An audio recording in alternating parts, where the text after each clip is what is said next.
Μια ασήμαντη αφορμή. Μερικά έπιπλα που άλλαξαν θέση μέσα σε ένα πέτρινο σπίτι. Ήταν αρκετά για να ξυπνήσουν το απόλυτο σκοτάδι. Ένας πατέρας που γίνεται εκτελεστής. Ένας νεαρός άντρας που δέχεται 2 πισόπλατους πυροβολισμούς την ώρα που προσπαθεί να φύγει. Και ένας έμπειρος κυνηγός που μετατρέπει την αυλή του σπιτιού του σε σκηνή εγκλήματος, λειτουργώντας με απόλυτη παγωμένη ψυχραιμία. Αυτή είναι η ανατομία μιας τραγωδίας που ξεκίνησε από το τίποτα και κατέληξε σε μια ισόβια καταδίκη. Το φθινόπωρο του 1939 φέρνει στον κόσμο τον άνθρωπο που χρόνια μετά θα γίνει ο κατηγορούμενος, τον Αντώνη. Από το πρώτο του γάμο αποκτά 3 κόρες. Η τρίτη, η Λουκία, είναι αραβωνιασμένη από τα Χριστούγεννα του 2004 με τον Γιώργο. Το ζευγάρι συζεί. Ο Αντώνης ζει πλέον με τη δεύτερη σύζυγό του, την Μαρία. Κατοικούν για 10 χρόνια σε μια πέτρινη μονοκατοικία. Το σπίτι είναι ισόγειο. Έχει αυλή, 4 δωμάτια, χολ και μια μεγάλη κουζίνα. Είναι ένας χώρος αρκετός για 3 άτομα. Όμως η ψηλή κυριότητα του σπιτιού ανήκει στην κόρη του, τη Λουκία. Το κληρονόμησε από τον παππού της, τον πατέρα του κατηγορούμενου, 4 χρόνια πριν. Από εκείνη τη στιγμή το σκοτάδι μπαίνει στη σχέση τους. Η Λουκία θέλει να επιστρέψει και να εγκατασταθεί στην πατρική οικία. Ο πατέρας της αντιδρά έντονα. Η δεύτερη σύζυγός του, η Μαρία, τον στηρίζει σε αυτή την άρνηση. Το νεαρό ζευγάρι όμως αντιμετωπίζει σοβαρά οικονομικά προβλήματα. Η απόφασή τους είναι οριστική. Θα εγκατασταθούν σταδιακά στο πέτρινο σπίτι. Στο παρελθόν η Λουκία και ο Γιώργος έχουν φιλοξενηθεί εκεί χωρίς να γίνει κάποιο σοβαρό επεισόδιο. Τώρα όμως το σχέδιο είναι έτοιμο. Πρώτα θα εγκατασταθεί η Λουκία για να βρει μια δουλειά. Στη συνέχεια ο Γιώργος θα έρθει για τη μόνιμη εγκατάσταση. Το σκηνικό της σύγκρουσης είναι ήδη στημένο μέσα στους 4 τοίχους. Το Σεπτέμβριο του 2005 η Λουκία ανακοινώνει την απόφασή της στον πατέρα της. Ο κατηγορούμενος υποχωρεί.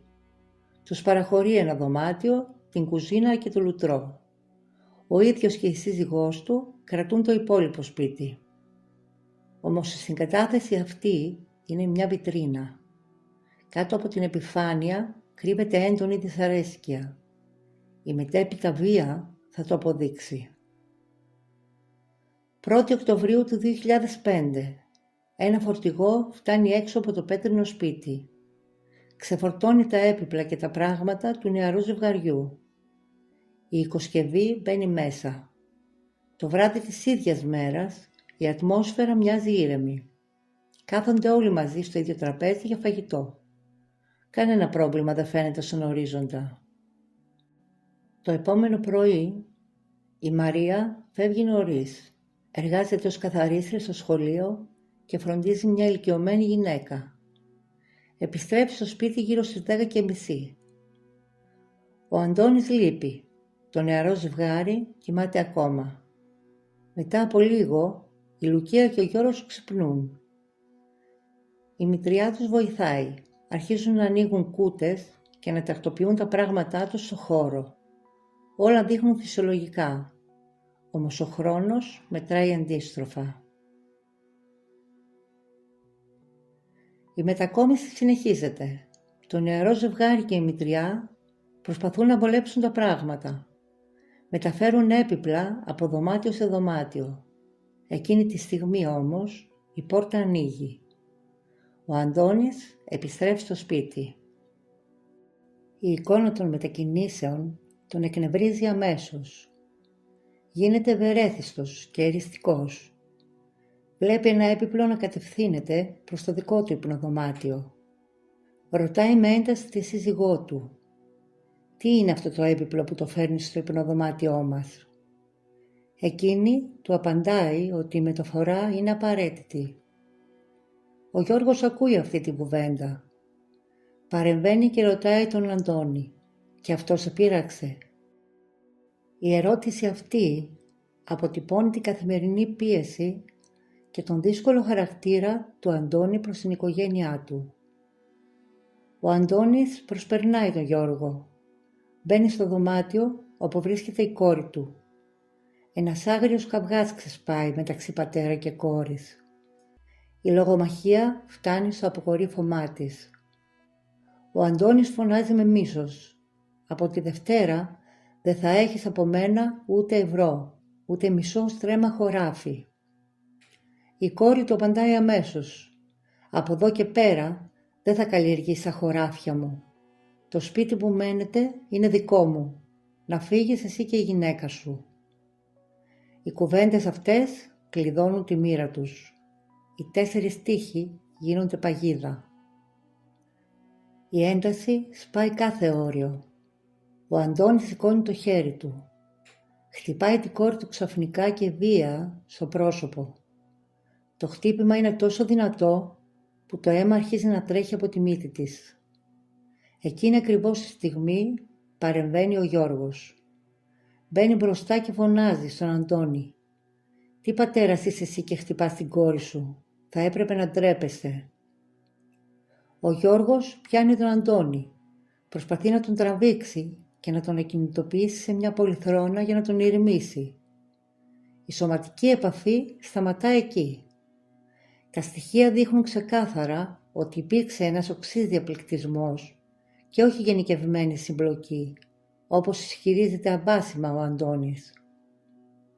Το νεαρό ζευγάρι αποφασίζει να φύγει από το σπίτι για να λήξει το επεισόδιο. Βγαίνουν έξω στην αυλή. Είναι περίπου 11:30 το πρωί. Καθώς απομακρύνονται, η κόρη φωνάζει ξανά προς τον πατέρα της. «Δεν είσαι πατέρας εσύ που χτυπάς την κόρη σου». Το ζευγάρι περπατά στην αυλή με σκοπό να απομακρυνθεί οριστικά από τον χώρο. Μια ασήμαντη αφορμή, η μετακίνηση μερικών επίπλων, έχει μετατρέψει το σπίτι σε εμπόλεμη ζώνη. Το αίμα έχει ήδη ξεκινήσει να κυλάει. Ο Αντώνης και η Μαρία βλέπουν το ζευγάρι να αποχωρεί. Όμως ο Αντώνης δεν σταματά. Μπαίνει στο υπνοδωμάτιο. Παίρνει στα χέρια του ένα δίκανο κυνηγετικό όπλο. Έχει άδεια για αυτό το όπλο, αλλά τώρα το κρατά για παράνομο σκοπό. Δεν πρόκειται να πάει για κυνήγι, ούτε για σκοποβολή. Ο νόμος επιβάλλει το όπλο να είναι άδειο μέσα στο σπίτι. Εκείνος όμως το γεμίζει. Τοποθετεί μέσα 2 φυσίγγια. Έχει ήδη πάρει την απόφασή του σε ήρεμη ψυχική κατάσταση. Ο σκοπός του είναι ένας, η αφαίρεση ζωής. Βγαίνει από το σπίτι, στην αυλή. Ο Γιώργος και η Λουκία έχουν σχεδόν φτάσει στη κεντρική σιδερένια πόρτα της εξόδου. Βρίσκονται σε απόσταση μόλις 5 με 10 μέτρων. Ο Αντώνης σηκώνει το δίκανο. Σημαδεύει τον Γιώργο από πίσω. Πυροβολεί 2 φορές στην πλάτη. Οι 2 σφαίρες πλήττουν τον κορμό του Γιώργου πισόπλατα και από κοντινή απόσταση. Η απόφαση εκτελείται με απόλυτη ψυχραιμία. Μετά τους πυροβολισμούς, ο Αντώνης μπαίνει ξανά στο σπίτι. Αφήνει το όπλο στο εσωτερικό. Η σύζυγός του αναλαμβάνει δράση. Παίρνει το δίκανο και το κρύβει μέσα σε μια αποθήκη της οικίας. Αμέσως μετά, ο Αντώνης τρέπεται σε φυγή για να ξεφύγει από τις αρχές. Οι αστυνομικοί φτάνουν στο σημείο. Αντικρίζουν τον Γιώργο στην αυλή, πεσμένο σε ύπτια θέση. Το σώμα φέρει τα τραύματα από τα σκάγια στην πλάτη και γύρω του υπάρχει ροή αίματος. Οι αστυνομικοί μπαίνουν και στο εσωτερικό του σπιτιού. Ψάχνουν για στοιχεία. Δεν υπάρχει κανένα σημάδι που να μαρτυρά πάλι. Τα έπιπλα είναι στη θέση τους. Αυτή η εικόνα επιβεβαιώνει την απουσία συμπλοκής ή χειροδικίας κατά του κατηγορούμενου. Το θύμα δεν είχε επιτεθεί. Μετά από λίγο εντοπίζουν το κρυμμένο δίκανο μέσα στην αποθήκη του σπιτιού. Η έρευνα φέρνει στο φως και τα πυρομαγικά. 2 άδειοι κάλικες βρίσκονται πεταμένοι στο έδαφος της αυλής, εκεί όπου βάφτηκε το χώμα με αίμα. Άλλοι 2 κάλικες, γεμάτοι αυτή τη φορά, εντοπίζονται μέσα στο σπίτι, κρυμμένοι σε ένα κουτί. Οι αρχές προχωρούν αμέσως στην κατάσχεσή τους. Το όπλο και τα ευρήματα παίρνουν το δρόμο για το εργαστήριο. Διατάσσεται επίγουσα πραγματογνωμοσύνη. Οι ειδικοί πρέπει να απαντήσουν σε κρίσιμα ερωτήματα. Χρησιμοποιήθηκαν οι 2 άδειοι κάλικες από το συγκεκριμένο δίκανο? Υπάρχει κάποια βλάβη στο ελαττήριο ή στον μηχανισμό πυροδότησης? Υπήρχε περίπτωση να εκπυρσοκρότησαν και οι 2 κάνες ταυτόχρονα κατά λάθος? Η επίσημη εργαστηριακή έκθεση καταστρέφει κάθε ισχυρισμό του δράστη. Το πόρισμα των ειδικών είναι λακωνικό και απόλυτο. Το όπλο είναι πλήρως εύχριστο, απόλυτα λειτουργικό και χαρακτηρίζεται ως κυνηγετικό. Δεν υπήρχε καμία βλάβη. Κάθε πίεση της σκανδάλης ήταν μια συνειδητή επιλογή. Τα αποδεικτικά στοιχεία συνθέτουν μια ξεκάθαρη εικόνα. Ο κατηγορούμενος αποφάσισε και εκτέλεσε το έγκλημα σε ήρεμη ψυχική κατάσταση. Είχε τον πλήρη έλεγχο του μυαλού του. Μπορούσε να ζυγίσει τις συνέπειες της πράξης του και να σταματήσει, αλλά επέλεξε να προχωρήσει. Ο δολοφονικός σκοπός του αποδεικνύεται από κάθε του κίνηση. Το φωνικό μέσο που επέλεξε, η κοντινή απόσταση, οι πισόπλατοι πυροβολισμοί και η ασήμαντη αφορμή όλα δείχνουν προσχεδιασμό. Το φραστικό επεισόδιο για τα έπιπλα είχε ήδη λήξει. Το νεαρό ζευγάρι είχε γυρίσει την πλάτη και αποχωρούσε από το χώρο. Η ψυχολογική πίεση της στιγμής δεν ήταν ικανή να του θολώσει στο μυαλό.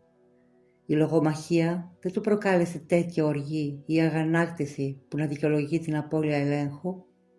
Ο δράστης ήξερε ακριβώς τι έκανε όταν σήκωνε το δίκανο προς την πλάτη του θύματος. Το δικαστικό δράμα φτάνει στο τέλος του. Ο Αντώνης κηρύσσεται ένοχος για το έγκλημα που διέπραξε στην αυλή του πέτρινου σπιτιού.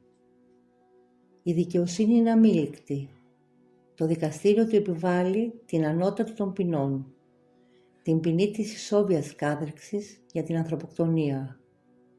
Παράλληλα, του επιδικάζεται συνολική ποινή φυλάκισης 3 ετών και χρηματική ποινή ύψους 5.000 ευρώ για τις υπόλοιπες αξιόπινες πράξεις. Η αυλαία πέφτει, οι 4 τοίχοι του σπιτιού και η σιδερένια πόρτα της αυλής μένουν πίσω ως βουβοί μάρτυρες μιας ασήμαντης αφορμής που οδήγησε σε μια ισόβια καταδίκη και μια χαμένη ζωή.